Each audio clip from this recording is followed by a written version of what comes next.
एवं आज के वेबिनार में पार्टी के जो साथी यहाँ उपस्थित हैं, फेसबुक, गूगल मीट एवं अन्य सोशल मीडिया पर जो लोग इस कार्यक्रम को देख रहे हैं, उन सभी को RSPIML की ओर से मेरा लाल हिंद।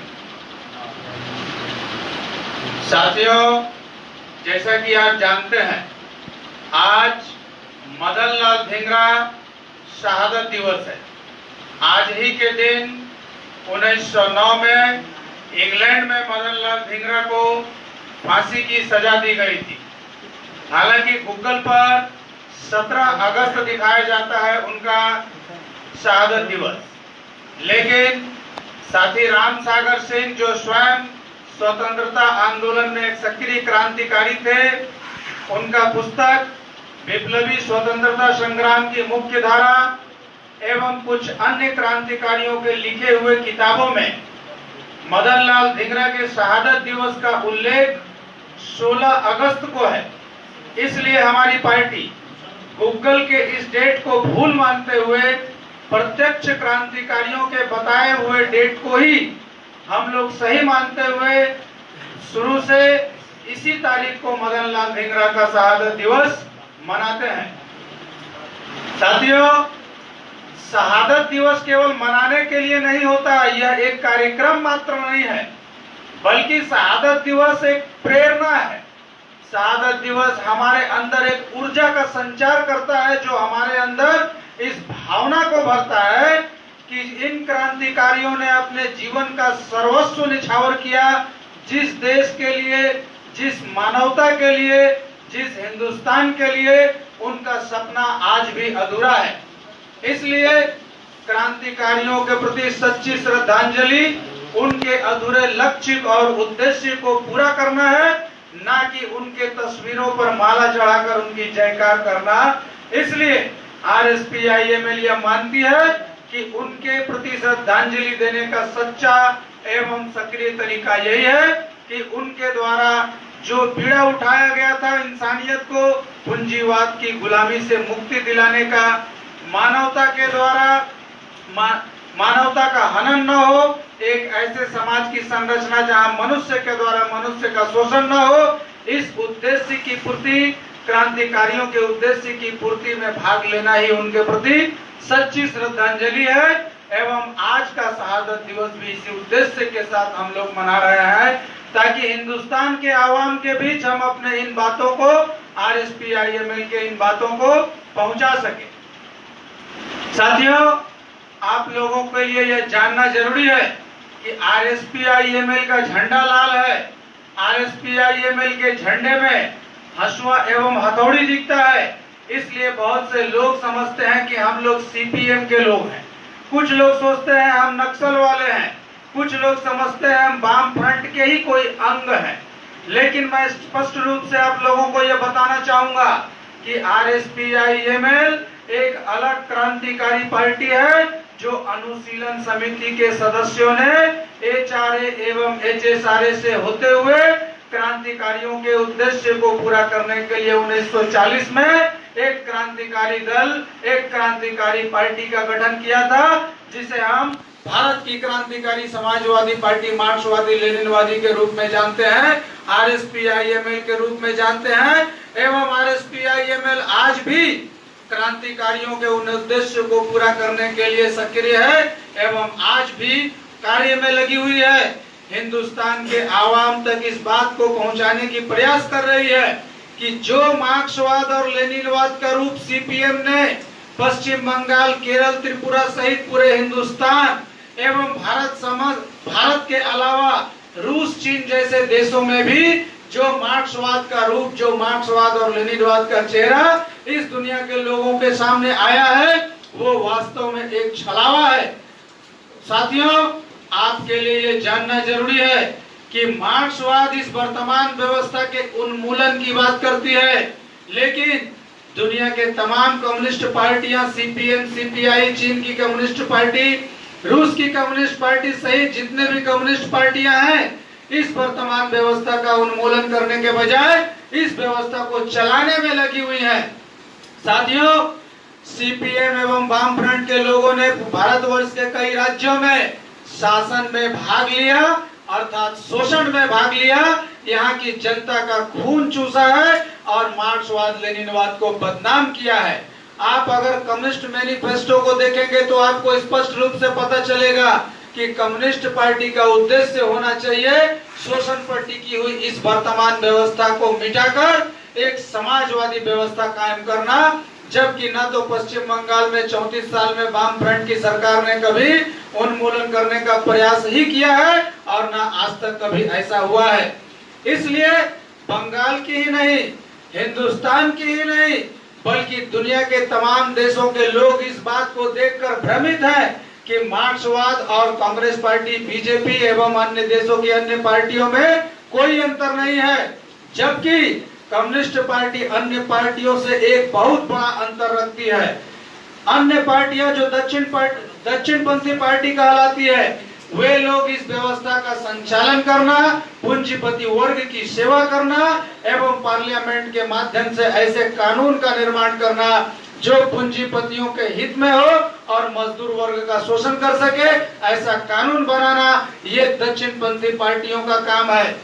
और सीपीएम, सीपीआई जैसी पार्टियों ने भी पश्चिम बंगाल एवं हिंदुस्तान के राज्यों में, चीन एवं रूस में यही काम किया है जो अन्य पूंजीवादी पार्टियां, जो अन्य दक्षिणपंथी पार्टियां करती हैं। इसलिए भारत समेत दुनिया के विभिन्न देशों की जनता मार्क्सवाद और लेनिनवाद को पसंद नहीं करती है, क्योंकि उनके सामने जो मार्क्सवाद और लेनिनवाद का रूप इन छली वामपंथियों ने लाया है, इन धोखेबाज वामपंथियों ने लाया है, उन्हें ही यहाँ की जनता, इस धरती की जनता मार्क्सवाद समझ रही है, जबकि हकीकत में वो मार्क्सवाद है ही नहीं। मार्क्सवाद के अनुसार व्यक्तिगत संपत्ति का उन्मूलन होना चाहिए एवं अन्य कम्युनिस्ट पार्टियां व्यक्तिगत संपत्ति का संचालन एवं संचय की है। मार्क्सवाद के अनुसार इस वर्तमान पूंजीवादी व्यवस्था का ध्वंस होना चाहिए, जबकि अन्य कम्युनिस्ट पार्टियां इस व्यवस्था को चलाने में भाग ली हैं। चीफ मिनिस्टर एवं प्रधानमंत्री के रूप में हिंदुस्तान के विभिन्न राज्यों एवं दुनिया के विभिन्न देशों में देखे गए हैं और आज भी देखे जाते हैं। इसलिए लोग कम्युनिस्ट पार्टी से भ्रमित हुए हैं।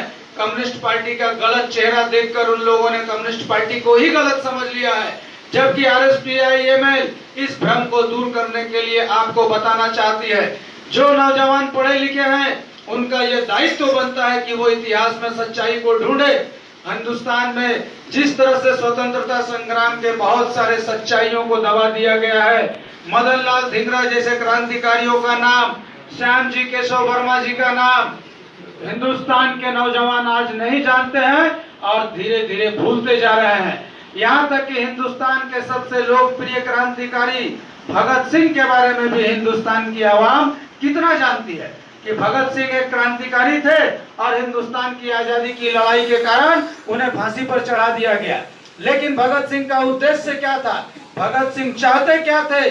उनके पार्टी का नाम क्या था? उनके पार्टी का उद्देश्य क्या था? इन तमाम बातों से हिंदुस्तान की जनता को अलग थलग रखा गया है, क्योंकि अगर हिंदुस्तान के नौजवान क्रांतिकारियों के बारे में पूरी तरह से जान जाएंगे, अगर उनके और उनके पार्टी के उद्देश्य को जान जाएंगे, तो वर्तमान समाज में जो व्यवस्था कायम है उस व्यवस्था के खिलाफ नौजवान खड़े हो जाएंगे।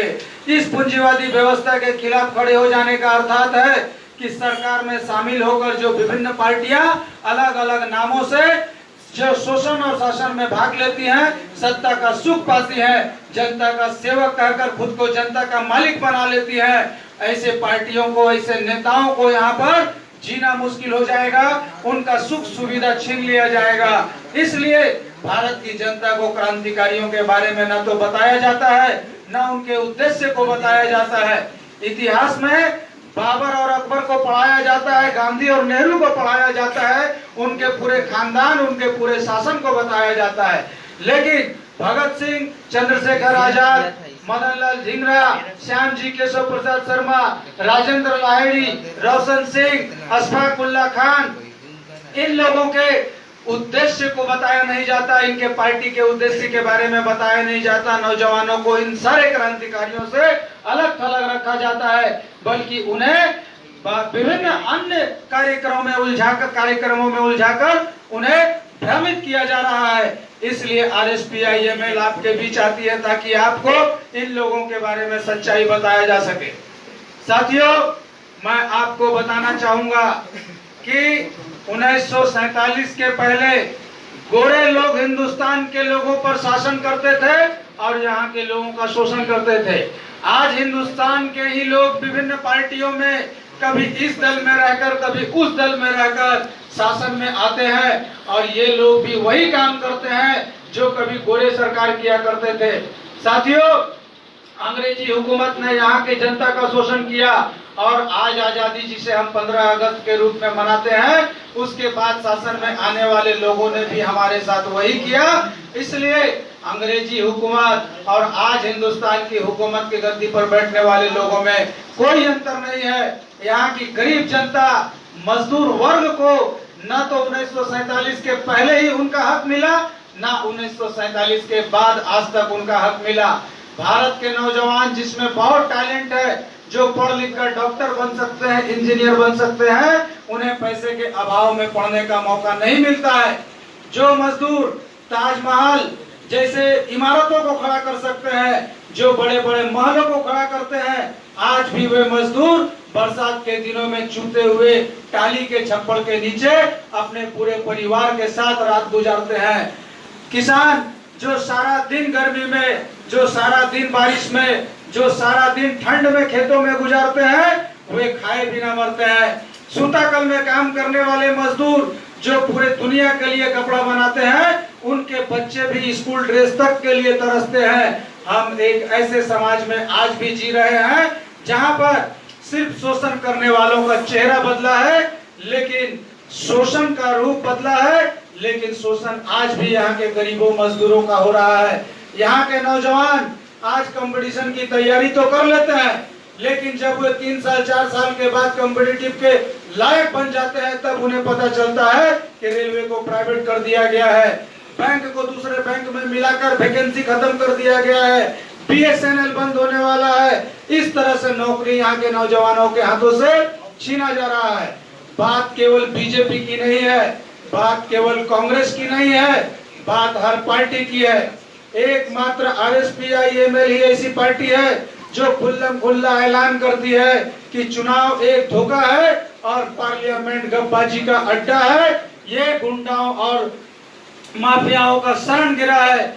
जो भी पार्लियामेंट में जाएंगे वे वही वैसा ही काम करेंगे, चाहे वो किसी भी पार्टी के हो। इसलिए RSPIML के लोग इस बात में यकीन करते हैं कि चुनाव जीतकर पार्लियामेंट में जाने के बजाय हिंदुस्तान की आवाम इस व्यवस्था के विरुद्ध खड़ी हो, पार्लियामेंट और विधानसभाओं में जाकर लोगों पर शासन करना और शोषण करने के बजाय सर्वहारा क्रांति के माध्यम से इस देश की व्यवस्था को ही बदला जाए। साथियों, आज हमारे देश में वही आर्थिक और राजनीतिक स्थिति, वही व्यवस्था कायम है जो 15 अगस्त 1947 के पहले तक अंग्रेजों के हुकूमत में था। अंग्रेजों ने हिंदुस्तान के लोगों पर शासन करने के लिए जो जो व्यवस्थाएं कायम की थी, 1947 के बाद उनमें से कुछ भी नहीं बदला गया। यहाँ तक कि आप लोगों ने फिल्मों में सुना होगा कि ताजीराते हिंद 302 दफा 302 के तहत इन्हें फांसी की सजा दी जाती है। आप जानते हैं कि जिस कानून का जिक्र वहाँ होता है वो इंडियन पिनल कोड का धारा 302 है। क्या आपको मालूम है कि वो इंडियन की पिनल कोड जिसमें हिंदुस्तान के तमाम लोगों को सजाएं दी जाती है, वो 1872 की बनी हुई, अंग्रेजों के जमाने की बनी हुई और अंग्रेजों का बनाया हुआ कानून है। और आज भी हम शान से कोर्ट में गर्व से अपने हिंदुस्तान के कानून पर गर्व करते हुए उस कानून को मानते हैं और उनकी यातना झेलते हैं। क्या आप नहीं जानते हैं कि जब आप एक छोटा सा मोबाइल खो जाने पर या आई कार्ड खो जाने पर थाना में डायरी देने के लिए जाते हैं, तब पुलिस आपके साथ कैसा व्यवहार करती है? ये हिंदुस्तान के कानून के तहत ही तो होता है। इसलिए साथियों, RSPIML ये कहती है कि आप लोग पार्टी या नेताओं को बदलने के बजाय इस देश की सामाजिक, आर्थिक और राजनीतिक व्यवस्था को बदलने के लिए सर्वहारा क्रांति के माध्यम से एक साथ RSPIML के झंडे के नीचे खड़े हो जाए, ताकि जिस दिन हिंदुस्तान की आधी से ज्यादा आबादी आरएसपीआईएमएल के साथ खड़ी हो जाएगी। इतिहास गवाह है इस बात का कि जनता की ताकत के आगे दुनिया के बड़े बड़े नेता और बड़े बड़े माफियाओं को झुकना पड़ा।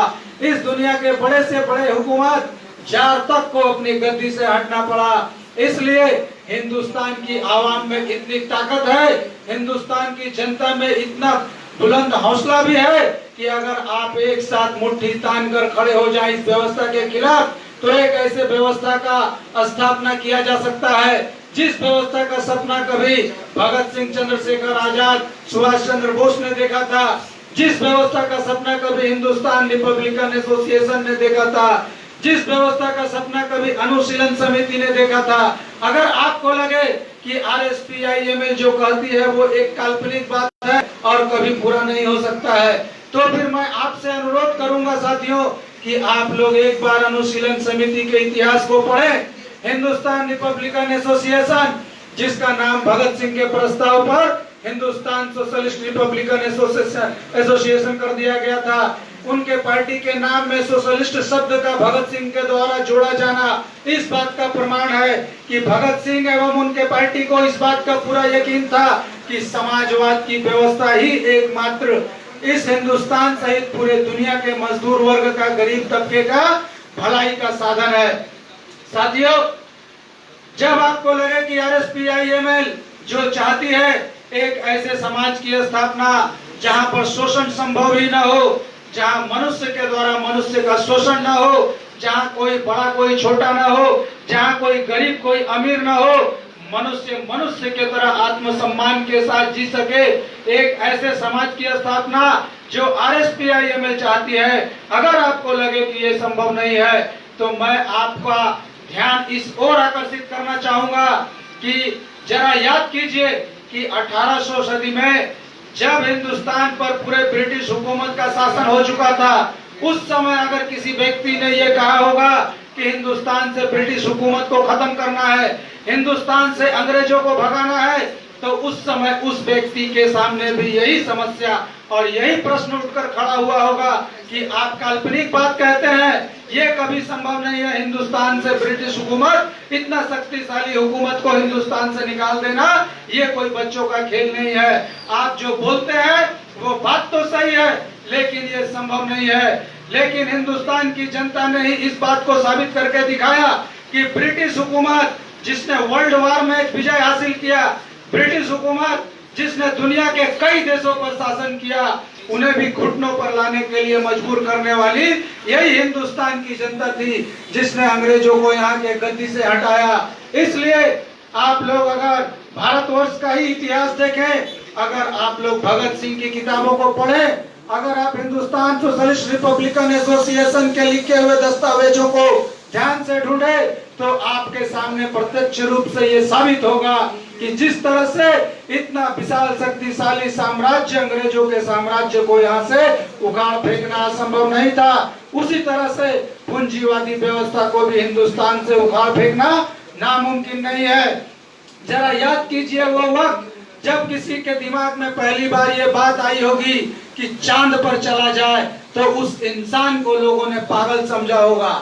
अगर जब पहली बार किसी के ध्यान में ये आया होगा कि सूरज के अंदर के चीजों का पता लगाया जाए, धरती के नीचे के चीजों का पता लगाया जाए, समंदर के गहराई के अंदर की घटनाओं का पता लगाया जाए, इस बातों का जिसके दिमाग में पहला बार आगमन हुआ होगा, उन सारे लोगों को इस धरती के लोगों ने पागल ही समझा होगा। जब पहली बार गैलीलियो ने कहा था कि सूरज स्थिर है और दुनिया घूमती है, तो लोगों ने उन्हें केवल पागल ही नहीं समझा, बल्कि धर्म के अंधों ने उन्हें जेल में डाल दिया। उन्हें जब तक जीवित रहे कैदी के रूप में जीवन यापन करना पड़ा। पादरियों ने उनसे लिखवाया कि उन्होंने जो स्टेटमेंट दिया है वो गलत स्टेटमेंट था, उनसे माफी मंगवाया, क्योंकि उनका स्टेटमेंट यही था कि सूरज स्थिर है और दुनिया घूमती है। लेकिन आज 4 क्लास का बच्चा भी इस बात को जानता है कि गैलीलियो ने सही कहा था। इसलिए कोई भी चीज सही है या गलत है, अपनी भावनाओं के आधार पर निर्णय करने के बजाय आप उनके गहराई में जाइए। अगर आप हिंदुस्तान के सक्रिय व्यक्ति हैं, अगर आप पढ़े लिखे हैं, अगर आप अपने आप को शिक्षित और सचेतन वर्ग में मानते हैं, तो आप मेरी बात सुनकर या किसी की बात सुनकर निर्णय करने के बजाय या फिर अपनी केवल भावनाओं के आधार पर निर्णय करने के बजाय आप लोग इतिहास के पन्नों में इन बातों को ढूंढे कि जो बात मैं आपके सामने रख रहा हूं, चाहे वो बात गैलीलियो की हो या एच.एस. आर्य की हो, भगत सिंह की हो या समाजवाद की हो या RSPIML की हो, इन बातों को इतिहास के पन्नों में क्या जगह मिला है, आप जरा इन्हें पढ़कर ढूंढ कर निकालिए। अगर आपको सहायता चाहिए पढ़ने में ढूंढने के लिए तो आप हमसे संपर्क करिए, हम आपको वो मुहैया कराएंगे।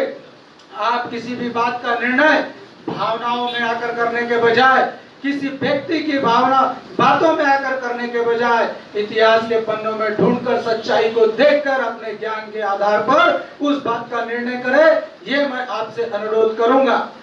साथियों, मैं आपको बताना चाहता हूं कि इस दुनिया में जब मनुष्य जात आया, जब इस दुनिया में संसार शुरू हुआ, मानव जीवन शुरू हुआ, उस समय इस दुनिया में किसी का भी व्यक्तिगत संपत्ति नहीं था। हर कोई स्वतंत्र था, ना कोई देश की सीमा थी, ना कोई देश का नाम था। हर व्यक्ति स्वतंत्र था, वो जब चाहे जहां चाहे जा सकता था, वो किसी भी पेड़ के फल को खा सकता था, किसी भी पत्ते, किसी भी पेड़, किसी भी गुफाओं का इस्तेमाल अपनी सुविधा, अपनी आवश्यकताओं के अनुसार कर सकता था। मानव सभ्यता का विकास धीरे धीरे जिस तरह से आज के युग तक पहुंचा है, आप जरा उस पर ध्यान देंगे, आपको पता चलेगा कि वो जमाना आदिम साम्यवाद कहलाता था। और आदिम साम्यवाद का जमाना धीरे धीरे विकास करते हुए भूदास प्रथा, दास प्रथा से होते हुए सामंतवाद तक पहुंचा। मैं आपको बताना चाहता हूं कि सामंतवाद में सामंत के अधीन लोग हुआ करते थे। सामंतवाद में हर किसी का, अगर कोई मजदूर मजदूरी करता था, अगर कोई करघे पर सूत काट कर कपड़ा बनाता था, तो उस समय करघा भी उसका होता था, सूता भी उसका होता था, कपड़ा भी उसका होता था। और उसे बेचकर मुनाफा कमाना या उसे बेचकर होने वाले घाटा का सामना करना, ये भी उसका व्यक्तिगत चीज था, उसका व्यक्तिगत हक था, चाहे वो लाभ हो या घाटा हो। लेकिन सामंतवाद का खात्मा करने के बाद, एक सामंतवाद का खात्मा करने के लिए एक वर्ग हमारे समाज में पैदा हुआ, वो व्यवसायी वर्ग था। व्यवसायी वर्ग ने जब ये ऑफर उस मजदूर को दिया कि तुम जो काम करते हो उससे होने वाले घाटा का भी सामना तुमको करना पड़ता है लाभ के साथ साथ, अगर तुम हमारे यहाँ आकर हमारे कारखाने में काम करो तो मेरे कारखाने में लाभ हो या घाटा हो, मैं तुम्हें इतना पैसा दे दूंगा, इतना मजदूरी दे दूंगा कि तुम अपने घर परिवार को चला सको। यह बात उस मजदूर को उस वक्त बहुत अच्छा लगा कि घाटा का ये जो टेंशन है वो अब हमारे लिए नहीं रह जाएगा। घाटा हो तो मालिक समझे और हमें हर हालत में पैसा मिलेगा अपना परिवार चलाने के लिए। फिर यही व्यवसायी वर्ग धीरे धीरे कारखाना के मालिक के रूप में पूंजीपति वर्ग के रूप में तब्दील हुआ। यहाँ पर मैं आपका ध्यान आकर्षित करना चाहता हूँ इस बात की ओर कि सामंती प्रथा के समय, जिस समय व्यक्ति अपने व्यक्तिगत रूप से अपने व्यक्तिगत करघे पर कपड़ा बनाता था और उसे बेचता था, अगर उस समय कोई ये बात कहा होता कि काश कोई ऐसा व्यक्ति आए जो तुम्हारे बनाने वाले कपड़े की जिम्मेदारी वो ले ले और तुम्हें हर हालत में पैसा दे, चाहे घाटा हो तो वो समझे, उस समय ऐसा बात करने वाले व्यक्ति को पागल ही समझा जाता होगा कि ऐसा कौन हो सकता है जो घाटा खुद ले और हर रोज मुझे खाने के लिए, जीने के लिए पैसा दे दे मजदूरी के रूप में। ये एक पागलपन है, एक कल्पना है। लेकिन आज ये बात हम सब के बीच प्रैक्टिकल रूप में, प्रत्यक्ष रूप से हमारे आंखों के सामने है कि एक वर्ग इस समाज में जो उस समय व्यवसायी उत्पादन करते थे करघा पर, तो उत्पादन का वो साधन भी उसका व्यक्तिगत था और उस माल को बेचकर लाभ या घाटा कमाने का अधिकार भी उसका व्यक्तिगत था। लेकिन आज जब सामंतवाद का खात्मा करके पूंजीवाद इस समाज में हावी हुआ, तब हम लोग देखते हैं कि उत्पादन के साधन तो पूंजीपति वर्ग का व्यक्तिगत ही है, लेकिन उत्पादन अब व्यक्तिगत न होकर हजारों की संख्या में, सैकड़ों की संख्या में मजदूर किसी कारखाने में आकर एक साथ सामूहिक रूप से उत्पादन करते हैं। अब मैं आपको यहाँ यह बताना चाहता हूँ कि समाज किस तरह से धीरे धीरे तब्दील होता जाता है। समाज का जो रूप आप आज देख रहे हैं, आज से 500 साल पहले समाज का ये रूप नहीं था। आज से उससे 1000-2000 साल पहले समाज का रूप उससे भी अलग था। समाज ने हमेशा ही अपने आप को बदलते हुए विकास की ओर पहुंचाया है। इसलिए जिस तरह से आपने देखा कि करघा पर जब उत्पादन होता था, तब उत्पादन भी व्यक्तिगत रूप से अपने घर में किया जाता था और उसका उत्पादित माल पर अधिकार भी व्यक्तिगत था, उत्पादन के साधन भी व्यक्तिगत थे। लेकिन आज उत्पादन का साधन तो व्यक्तिगत है। इससे इसका मतलब है कि हमारा समाज एक कदम आगे आ चुका है। उत्पादन के साधन तो आज भी व्यक्तिगत है उसी तरह, लेकिन उत्पादन सामूहिक रूप से किया जाने लगा है। अब हमारा सिर्फ एक कदम आगे जाने की देर है। जिस दिन उत्पादन के साधन पर भी व्यक्तिगत मालिकाना न रहकर सामूहिक अधिकार हो जाएगा, जिसे हम समाजवाद कहते हैं, उस दिन इस धरती से भूखमरी, गरीबी, बेरोजगारी, भ्रष्टाचार जैसे सारी समस्याओं का उन्मूलन हो जाएगा। साथियों, मैं आपको बताना चाहता हूं कि अगर एक लाइन में कहा जाए कि मार्क्सवाद क्या है, तो हम ये कह सकते हैं कि व्यक्तिगत संपत्ति तेरा नाश हो। यही है मार्क्सवाद का की सेंटेंस, व्यक्तिगत संपत्ति का खात्मा। साथियों, आज पूरे हिंदुस्तान की जो जनसंख्या है, आज हिंदुस्तान के लोग अनजाने में समझते हैं कि जनसंख्या एक समस्या है, जबकि मैं आपको बताता हूं कि आज हिंदुस्तान की जितनी अधिक जनसंख्या है वो हमारी समस्या नहीं, बल्कि हमारे सारे समस्याओं का समाधान है। कैसे? आज हिंदुस्तान में जो जनसंख्या है, अगर सारी जनसंख्या को उत्पादन के काम में लगा दिया जाए, अगर सारे लोग मिलकर उत्पादन में भाग ले, जो लोग उत्पादन में भाग लेने लायक हैं, बुजुर्ग को छोड़ दिया जाए, विद्यार्थी और बच्चों को छोड़ दिया जाए, जो नौजवान या जो भी व्यक्ति उत्पादन में भाग लेने के लायक है, अगर हिंदुस्तान के उन सारे लोगों को उत्पादन में भाग लेने दिया जाए कि आप सब मिलकर उत्पादन करिए और उससे उत्पादित होने वाले माल सारे हिंदुस्तान के लोग मिलकर इसका इस्तेमाल करिए, तो जरा कल्पना करिए कि आज जो जनसंख्या है वो कितना ज्यादा उत्पादन कर देगी। और हिंदुस्तान के सारे लोग मिलकर अगर उस उत्पादित माल का इस्तेमाल करेंगे तो भी एक साल में किए गए उत्पादन को 5 साल तक बैठकर इस्तेमाल किया जा सकता है। इस तरह से भारत की जनसंख्या इतना ज्यादा उत्पादन कर देगी कि कुछ दिनों के लिए उत्पादन के काम को रोकना पड़ जाएगा कि पहले उत्पादित माल की खपत करो, खाकर पहनकर इस्तेमाल करके इसे खत्म करो, फिर उत्पादन करना। आज जो काम लोग 12 घंटे, 14 घंटे, 16 घंटे करते हैं, हिंदुस्तान की जो जनसंख्या है, अगर सभी आधा घंटा 20 मिनट करके काम कर दे तो आज से ज्यादा उत्पादन उस समय हो जाएगा। लेकिन भारत के गद्दी पर बैठने वाले कोई भी सरकार ऐसा केवल एक कारण से नहीं करती है, क्योंकि अगर उस व्यवस्था के अनुसार जिसका जिक्र मैं कर रहा हूं, अगर हिंदुस्तान के सारे लोग मिलकर उत्पादन करें और हिंदुस्तान के सारे लोग मिलकर उसका इस्तेमाल करें तो भारत की जनता का तो समस्या खत्म हो जाएगा। लेकिन जो पूंजीपति वर्ग अपने व्यक्तिगत मालिकाना के तौर पर यहाँ के मजदूरों का शोषण करके अरबों खरबों में हजारों करोड़ अरबों रुपया का मालिक बने बैठे हैं, जो नेता आज एयर जेट का इस्तेमाल करते हैं, भारत के जनता का सेवक कहे जाने वाले लोग जो 20-20 बॉडीगार्ड पर करोड़ रुपया खर्च करते हैं, उन लोगों का ये करना चाहता हूं कि आज भी तो आप हिंदुस्तान में गरीबी भूखमरी से झेल रहे हैं। मैं उनकी बात नहीं करता जिनका पेट भरा है, मैं उनकी बात नहीं करता जिन्हें यह लगता है कि हिंदुस्तान में बेरोजगारी नहीं है, हिंदुस्तान में भूखमरी नहीं है। मुझे उनसे कोई लेना देना नहीं है, वे बड़े लोग अपने घर में खुशी से रहे। मैं बात उनका करता हूं जिन्हें चिंता है कि आज तो मैंने खाना खाया, कल मेरे घर में खाना बनेगा या नहीं।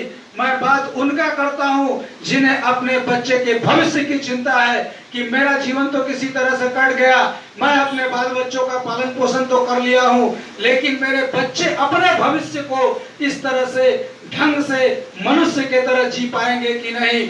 जिन्हें अपने भविष्य की चिंता है, जिन्हें लगता है कि हिंदुस्तान में हमारा भविष्य इस वर्तमान व्यवस्था के कायम रहते हुए सुरक्षित नहीं है, मैं उनसे आवेदन करता हूं, क्योंकि हिंदुस्तान में ऐसे लोगों को भी मैंने देखा है जिन्हें लगता है कि हिंदुस्तान में बेरोजगारी नहीं है, भूखमरी नहीं है।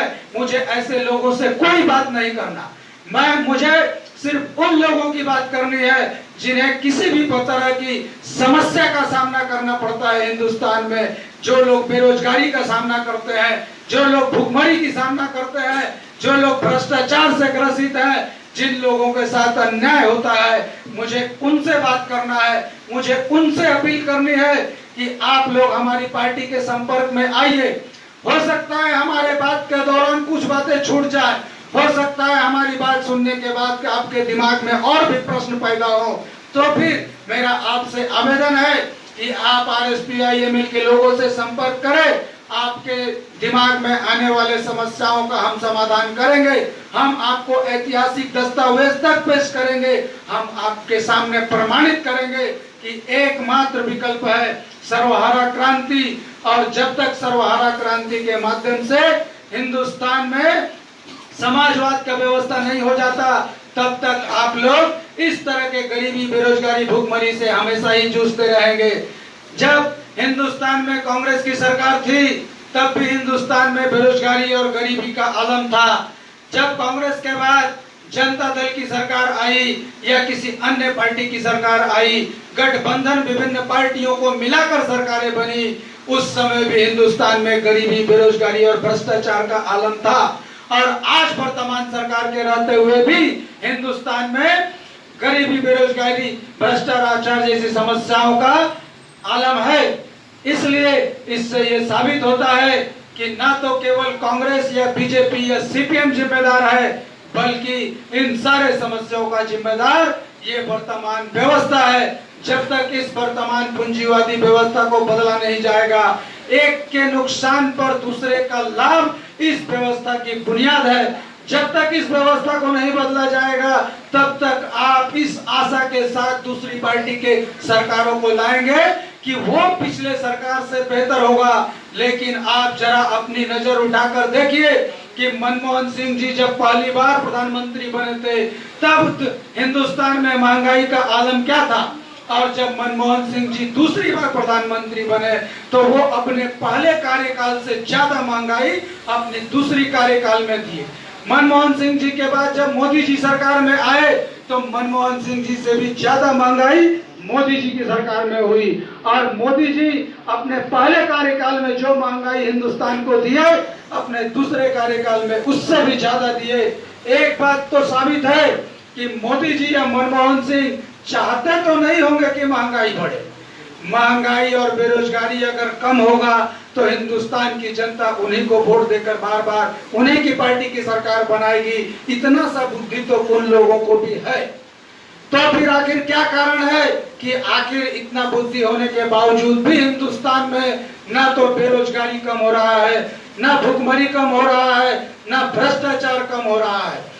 इसका कारण है ये वर्तमान व्यवस्था, जो व्यवस्था मनुष्य को सब कुछ बना सकता है, केवल मनुष्य बनने नहीं देता। ये व्यवस्था मनुष्य को डॉक्टर बनाता है, इंजीनियर बनाता है, जज बनाता है, लेकिन मनुष्य को मनुष्य बनने नहीं देता। तभी तो वकील फीस लेकर मर्डर करने वाले को बचाता है, जबकि वो वकील पढ़ा लिखा बुद्धिमान वर्ग का प्राणी है इस समाज का। ऐसे अखबारों में इश्तिहार आते हैं, न्यूज आते हैं कि कहीं पर डॉक्टर ने किसी का किडनी बेचकर तस्करी किया है।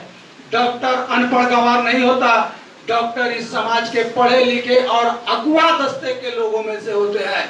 तो डॉक्टर, वकील, जज और पढ़े लिखे लोग भी जब भ्रष्टाचार में लिप्त होते हैं, इससे इस बात का पता चलता है कि ये वर्तमान व्यवस्था मनुष्य को सब कुछ बना सकता है, लेकिन मनुष्य को मनुष्य बनने नहीं देता। इसलिए मैं आप लोगों से अपील करूंगा कि शहीद आजम भगत सिंह ने जिस समाजवाद का बात किया था, जाहिर है कि भगत सिंह कोई अशिक्षित व्यक्ति नहीं थे, ना उनके त्याग और बलिदान में कोई शक किया जा सकता है, ना ही उनके ज्ञान में कोई शक किया जा सकता है।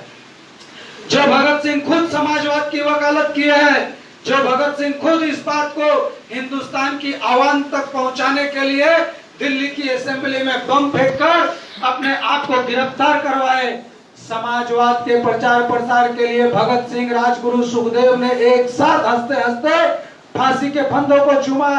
राम प्रसाद बिस्मिल ने अपने आत्मकथा में लिखा है कि हिंदुस्तान के नौजवानों को गोली और बम की राजनीति छोड़कर एक सच्चा साम्यवादी बनना चाहिए और समाजवाद की स्थापना करना चाहिए। राम प्रसाद बिस्मिल जैसे महान क्रांतिकारी, शहीद आजम भगत सिंह जैसे महान क्रांतिकारी और इन लोगों की party Hindustan socialist Republican association गलत नहीं हो सकता। इन क्रांतिकारियों के उद्देश्य को अगर आप लोग जानेंगे समझेंगे तो आप लोगों को पता चलेगा कि आप चाहे किसी भी पार्टी की सरकार बना ले, अगर ये व्यवस्था कायम रही तो आपके किसी भी समस्या का समाधान कभी नहीं हो सकता।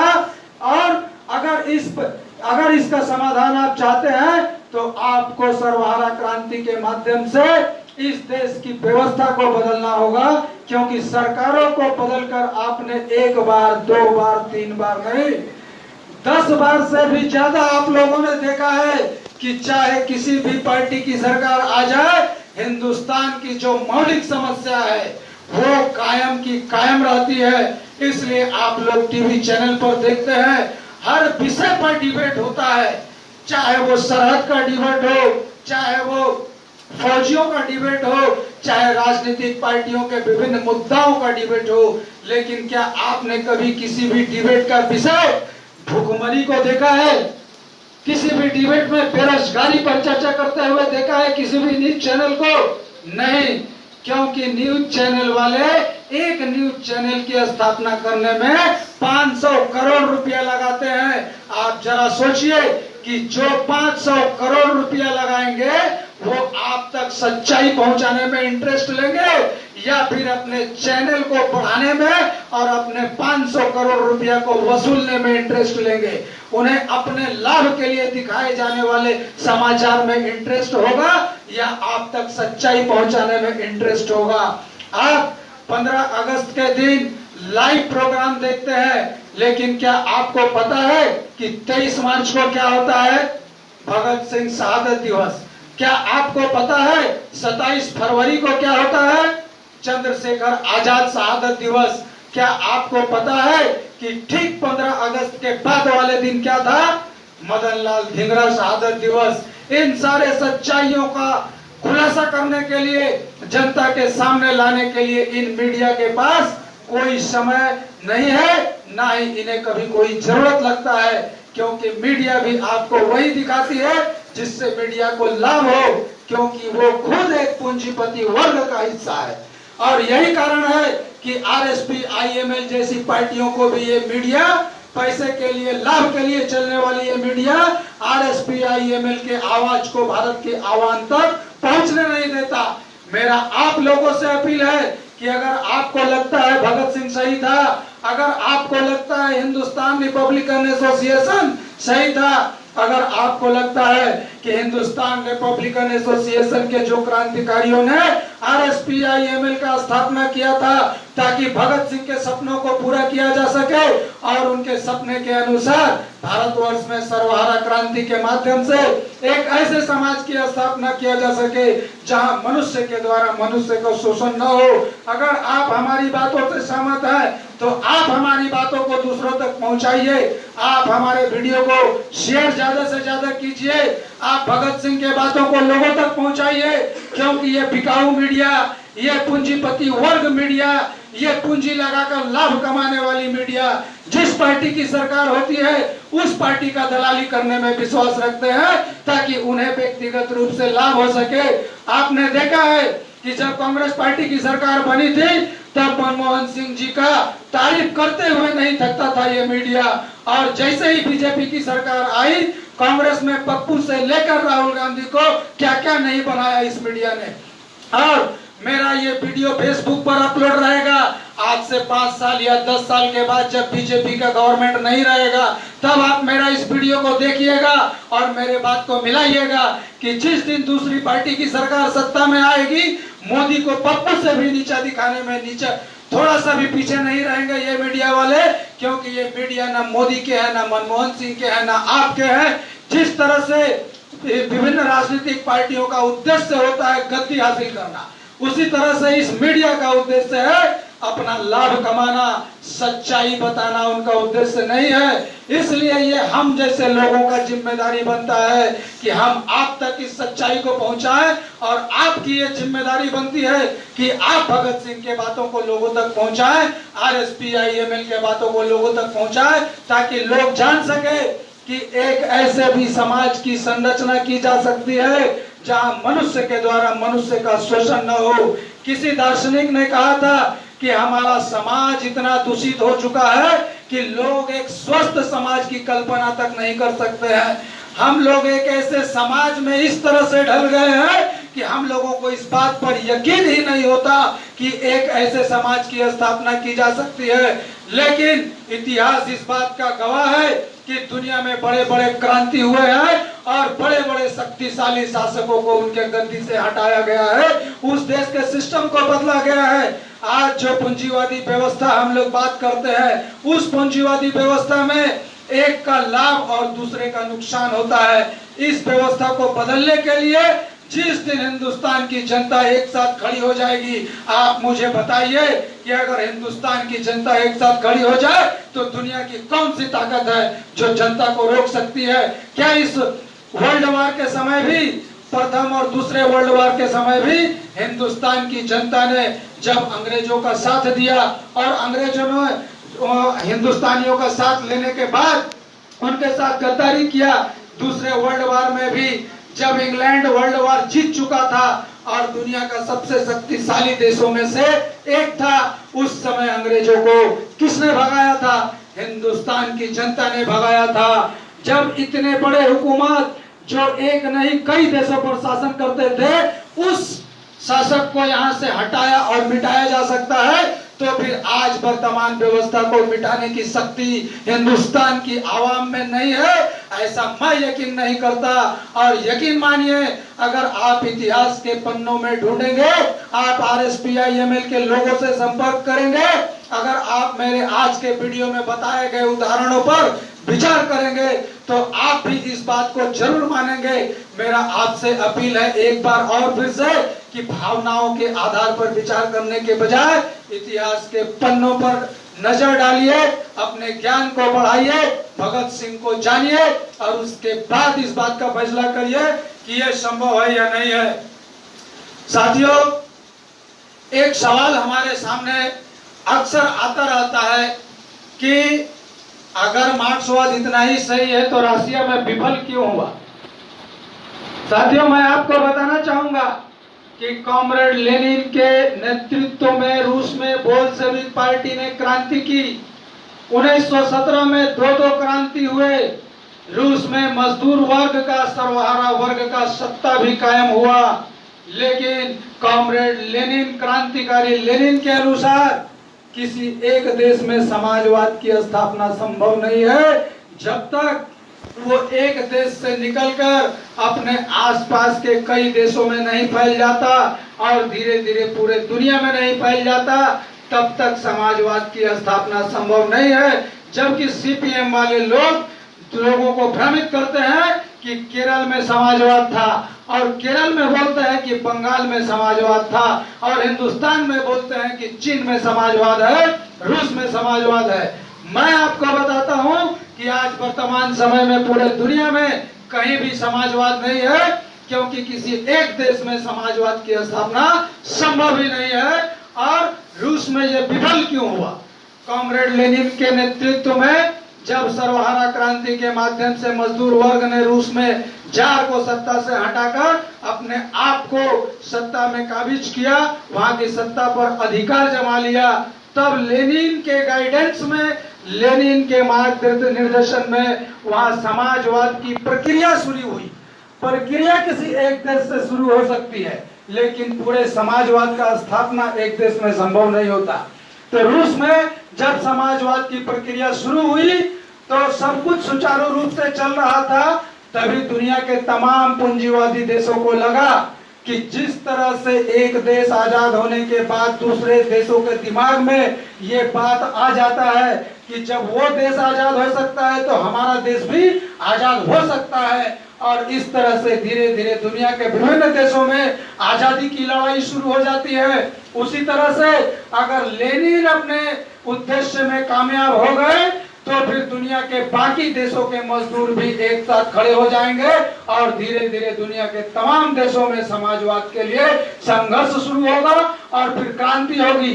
और अगर पूरे दुनिया में क्रांति हुई और पूरे दुनिया में समाजवाद कायम हुआ तो फिर इस दुनिया से पूंजीवाद का नामो निशान मिट जाएगा। और इसलिए पूरे दुनिया के 14 पूंजीवादी देशों ने रूस पर आक्रमण किया। उस समय रूस के पास इतनी ताकत नहीं थी कि वो 14 देशों के पूंजीवादी फौजों से लड़ सके।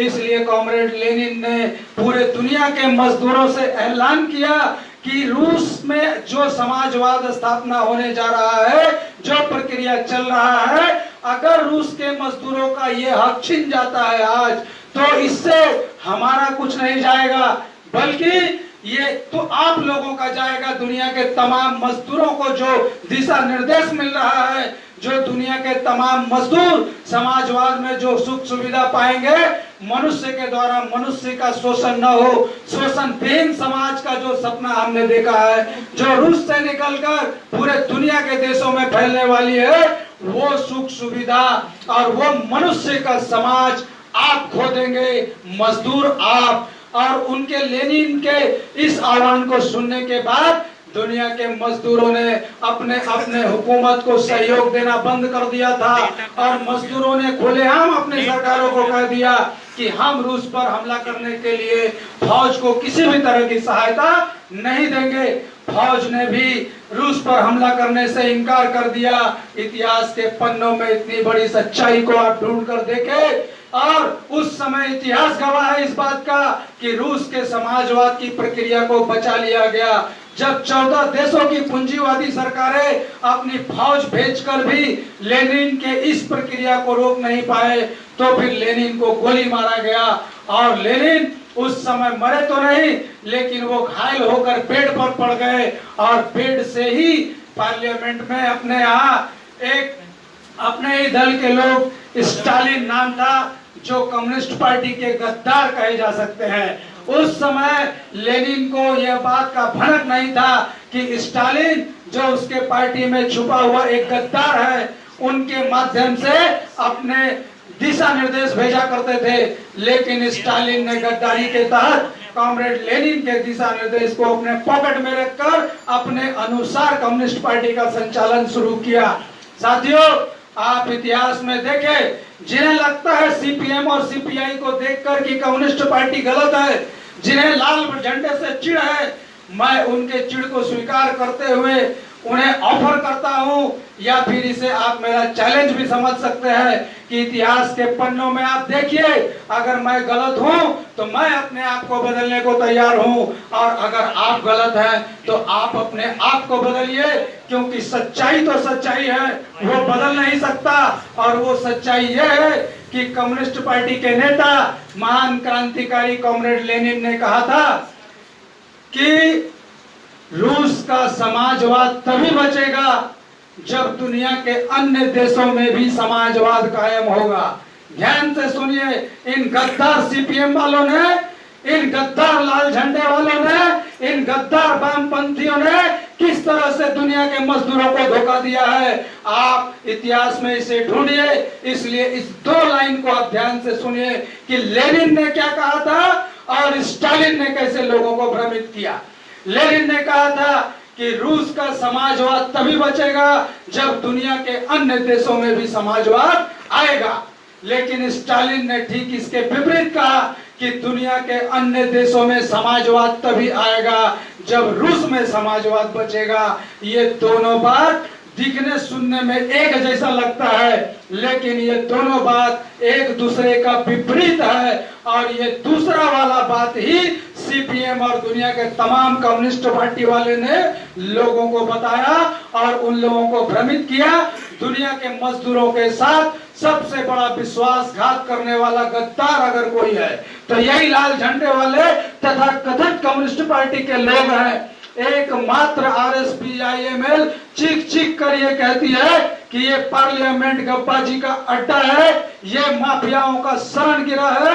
हम लोग जीतकर पार्लियामेंट में जाने के लिए चुनाव नहीं लड़ते, बल्कि हम लोग चुनाव में इसलिए खड़ा होते हैं ताकि लोगों को इस सच्चाई से रूबरू करा सके, लोगों को यह बता सके कि कम्युनिस्ट पार्टी मार्क्स और लेनिन वो नहीं है जो सीपीएम वालों ने लोगों को बताया, बल्कि वो है जो खुद मार्क्स की किताबें, जो लेनिन का इतिहास, जो आरएसपीआईएमएल के क्रांतिकारियों ने अपनी किताबों के माध्यम से इस दुनिया को बताया है, वो मार्क्सवाद है।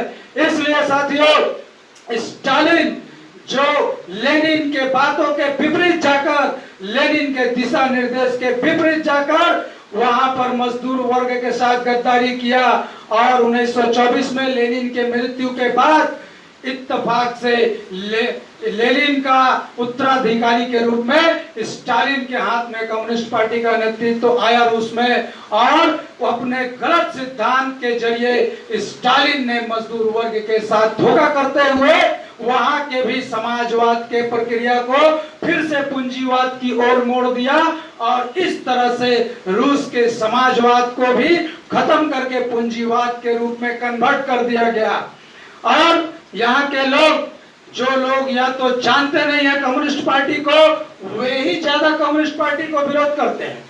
जो लोग कभी मार्क्स को पढ़े तक नहीं, जो लोग कभी कम्युनिस्ट पार्टी को जाने तक नहीं, वे लोग कम्युनिस्ट पार्टी की विरोध करते हैं। मैं आपसे अपील करता हूं कि आप स्टालिन और लेनिन के इस अंतर को जानकर हमारा विरोध करिए। मैं आपसे आवेदन करता हूं, विरोधियों का हम स्वागत करते हैं, क्योंकि विरोधी हमारे गलतियों को दिखा सकते हैं और हम अपने आप को तभी सुधार सकते हैं। लेकिन गलती अंधा नहीं होना चाहिए, बल्कि दस्तावेज के आधार पर, प्रमाण के आधार पर, इतिहास के आधार पर होना चाहिए। जैसा कि मैं एक एक व्यक्ति का नाम लेकर, मैं उनका स्टेटमेंट बताकर आपके सामने ये साबित कर रहा हूं कि कम्युनिस्ट पार्टी वो नहीं है जो सीपीएम और सीपीआई वालों ने, जो चीन की कम्युनिस्ट पार्टी या रूस की कम्युनिस्ट पार्टी वालों ने दुनिया के सामने लाया, बल्कि कम्युनिस्ट पार्टी वो है जो आरएसपीआईएमएल आपके सामने लाती है। तो यह था मेरा जवाब उन लोगों के लिए जो लोग ये कहते हैं कि रूस में क्यों फेल हो गया समाजवाद या समाजवाद का प्रक्रिया। साथियों,